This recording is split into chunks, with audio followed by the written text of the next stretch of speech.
পিয়ারের নামে গন্ডগোল করে বাংলাদেশকে অরাজকতার সৃষ্টি করতে চান। এই পিয়ার শব্দটি কি এদেশের মানুষ চিনে না। এটা গায়ে দেয় না, খায় না, মাখে।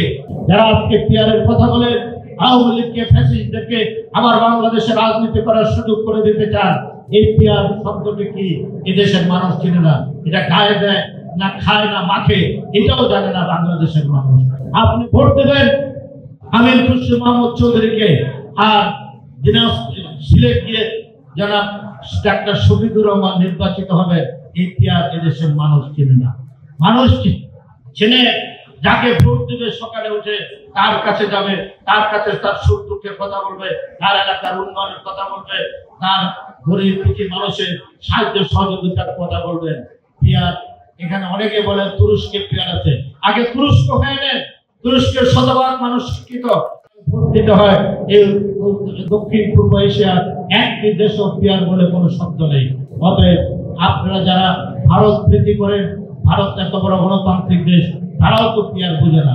এক্সট্রিম মশার কয়েল প্ল্যান্ট ফাইবার দিয়ে তৈরি, ডেঙ্গু, চিকুনগুনিয়া বাহি সহ যে কোনো মশার বিরুদ্ধে দেয় এক্সট্রিম সুরক্ষা। অতএব এই পিয়ার শব্দ নিয়ে বাংলাদেশে খোলা পানিতে মাছ শিকার করবে না। বাংলাদেশের আজকে অন্তর্বর্তীকালীন সরকারকে বলতে চাই, আপনারা এমন উপদেষ্টা বানিয়েছেন।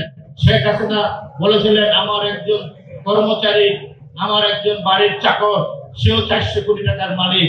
আর এই 8-9 মাসে আপনার অন্তর্বর্তীকালীন সরকারের কোন উপদেষ্টা বিয়েরাও 1000 কোটি টাকার মালিক হয়ে গেছে।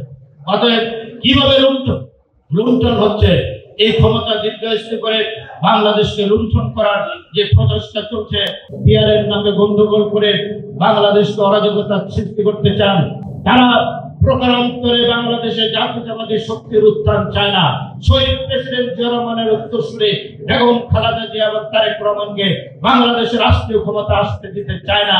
আরেকটি দেশের ষড়যন্ত্রে তাদেরকে চিহ্নিত করতে হবে। আমি সুস্পষ্টভাবে বলতে চাই, যারা 71-এ শহীদ প্রেসিডেন্ট জিয়া রহমানের স্বাধীনতার ঘোষণাকে মানে না, যারা 30 লক্ষ শহীদের রক্তের সাথে বেইমানি করে স্বীকার করে না, তারা দেশে রাজনীতি করার অধিকার নাই, তাদের ভোট চাওয়ার অধিকার নাই।